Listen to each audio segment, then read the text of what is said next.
자, 지금까지 그 먹거리 불평등 문제가 세계적으로 그리고 한국 내에서도 얼마나 심각한지 그런 부분을 살펴봤고요. 그리고 이런 불평등 문제는 도대체 왜 발생하는가라는 지점을 살펴보면서 사회경제적 측면도 있지만 정치적 측면도 있다는 것을 살펴봤습니다.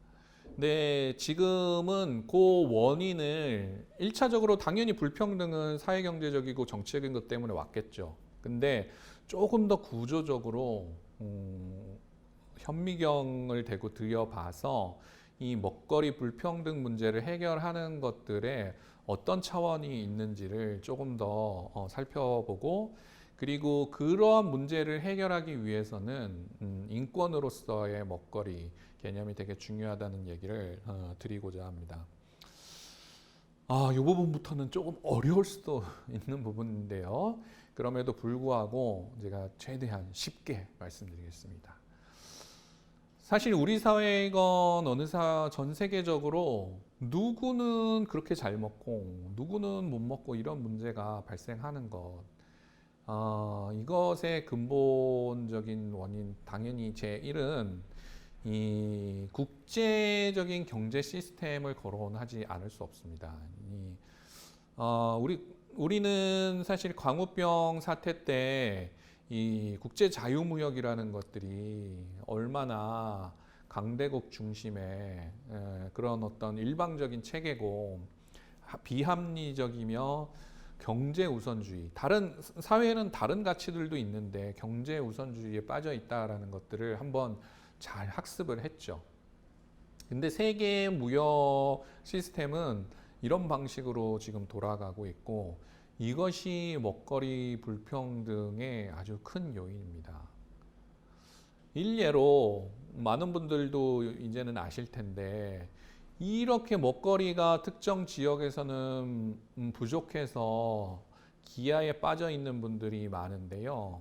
먹거리에 대해서도 투기가 일어나고 있다는 걸 잘 아시죠? 이게 이제 먹거리의 신자유주의와 금융화라고 얘기하는 것인데, 이런 투기나 이런 게 주식시장에서만 일어나는 것이 아닙니다. 먹거리 무역시장도 있는데요.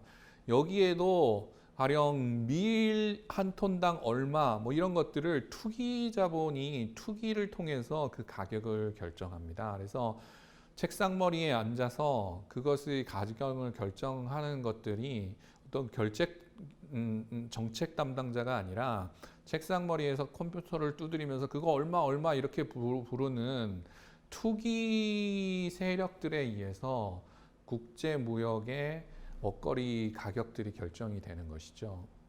대표적으로 그것을 우리가 확인했던 것이 아까 말씀드렸지만 2007년, 8년 그 금융위기 때였습니다. 그때 그래서 이 문제가 낳는 폐해는 뭐냐면은 아무리 특정 먹거리의 생산량이 많아지더라도 이 투기 세력들이 그것을 꽉 짜고 꽉 쥐고 특정 가격 이하로는 팔지를 않기 때문에 나중에는 그것들을 못 먹어서 죽는 사람이 있더라도 그것을 버리는 것이 투기 세력에게는 더 이득이 되지, 그것을 가격을 낮춰서 사람들에게 공급하는 게 이익되지 않기 때문에 버리는 사태가 발생하는 거죠. 그래서 많은 학자들이 얘기하지만 기아의 문제는 지금 생산량의 문제는 아니라고 얘기하잖아요. 지금 인류가 생산하고 있는 먹거리의 양은 사실은 지금 살고 있는 인류를 몇 번은 먹이고도 남을 정도로 생산할 수 있는 여력도 있고 생산이 된다고 해요. 근데 이런 투기 자본들의 농간으로 인해서 이 순환과 배분이 전혀 자연스럽게 되지 않는 거죠. 어떤 게 막 몰려 있고 그 가격이 전혀 분명히 그 가격이 될 게 아닌데 그 가격으로밖에 거래가 되지 않는 이런 상황들이 연출되는 것이죠. 이렇게 하다 보니까 이제 막 그 자유무역 협정 내에서는 늘 우리나라도 마찬가지 쌀 농사 짓는 농민들에게 그 타격이 가죠. 왜냐하면은 이 자유무역 협정은 최대한 보호무역 장벽을 없애는 거잖아요. 보호무역 장벽이라는 것은 각 나라가 그냥 1대1로 대등하게 만나서 자유롭게 무역을 하라는 것인데, 그렇기 때문에 각 지역에서 뭐 농촌에다 보조금을 지급하는 거라든지 가격을 뭐 더 싸게 공급하는 거라든지 이런 것들을 못하게 하는 거잖아요. 그래서 그렇게 되다 보면은 가령 우리나라 대표적인 게 우리나라 쌀이 문제인데, 가격으로만 따지면 우리나라 쌀값보다 미국에서 생산하는 쌀이 쌀 수밖에 없는 거죠. 미국은 훨씬 대량으로 아주 적은 그 규모의 경제를 함으로 인해서 비용을 줄여가지고 싸게 공급할 수 있는 거잖아요.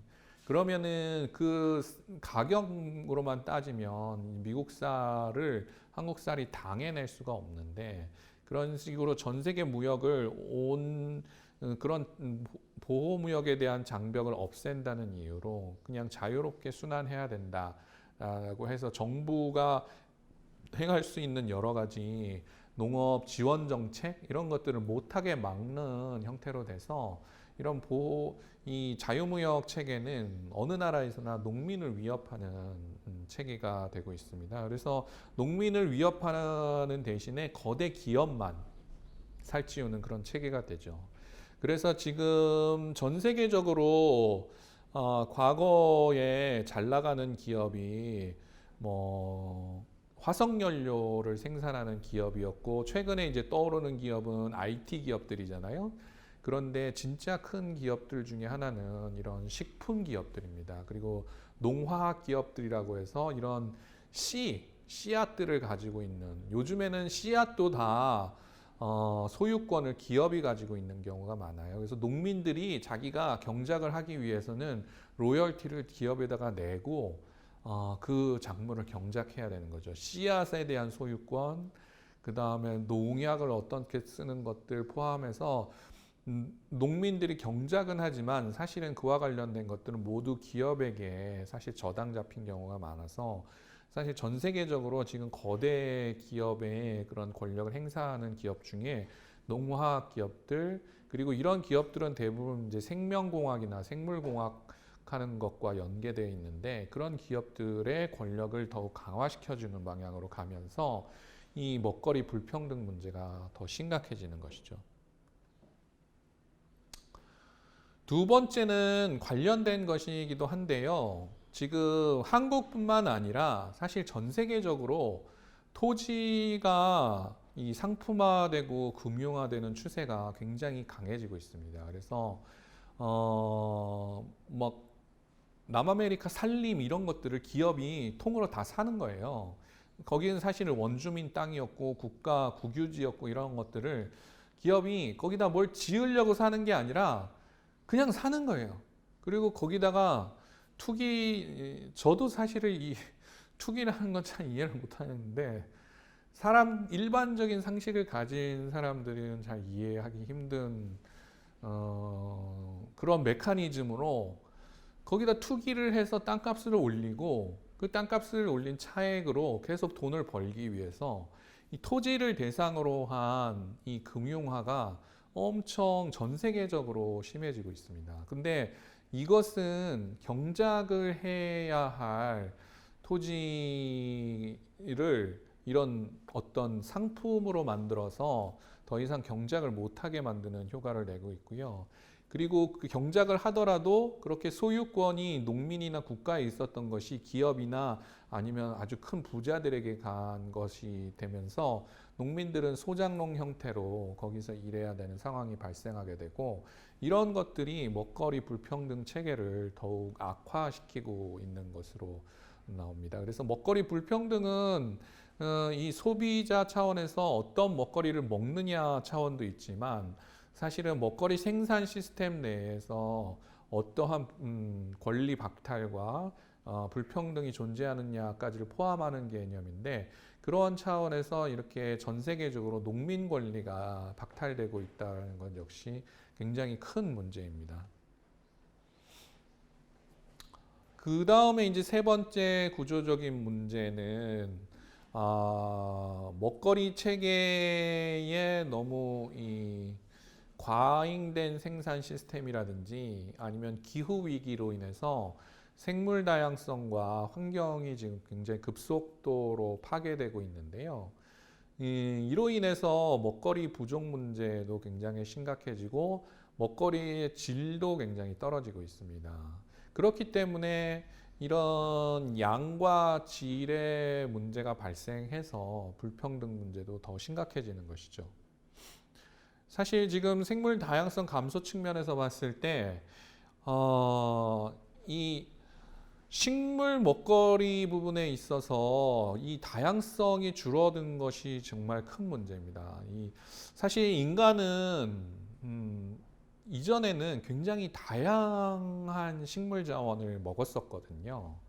그런데 이게 굉장히 기업화되고 또 표준화되고 이 과정을 거치면서 이제는 곡물이든 식물이든 특정 곡물 또는 특정 식물만을 다량으로 먹게 됐어요. 대표적인 게 쌀, 밀, 뭐 옥수수 이런 거죠. 옥수수는 특히 이제 동물들 사료로 많이 쓰이기 때문에 엄청 다량 재배가 되는데 이런 걸로 단일화되고 품종이 줄어드는 것들은 사실은 땅이나 자연 측면에서는 굉장히 큰 문제입니다. 그래서 그렇게 되면 이 생산량이 더 줄어들 수도 있고 이런 권리나 권력이 이런 대량 생산을 할 수 있는 기업 쪽으로 가게 되면서 먹거리 불평등을 더 증가시키는 방향으로 작용하게 되는 것이죠. 그리고 지금 뭐 어류 같은 경우에도 지금 과다 포획으로 인해서 멸종 위기에 놓여 있는 어류도 상당히 많고요. 그 다음에 가축 또한 이전에 육류 같은 경우에도 사실은 이전 인간들은 다양한 육류를 섭취했었는데 지금은 소고기, 돼지고기, 닭고기 뭐 이런 종류 정도로 굉장히 급속도로 종류가 줄어든 상태로 되고 있고 그 줄어든 상태가 된 것은 다양한 문제를 발생시키고 있습니다. 사실은 이 생물 다양성 문제는 지속 가능한 먹거리 체계를 만들기 위해서 굉장히 중요한데요.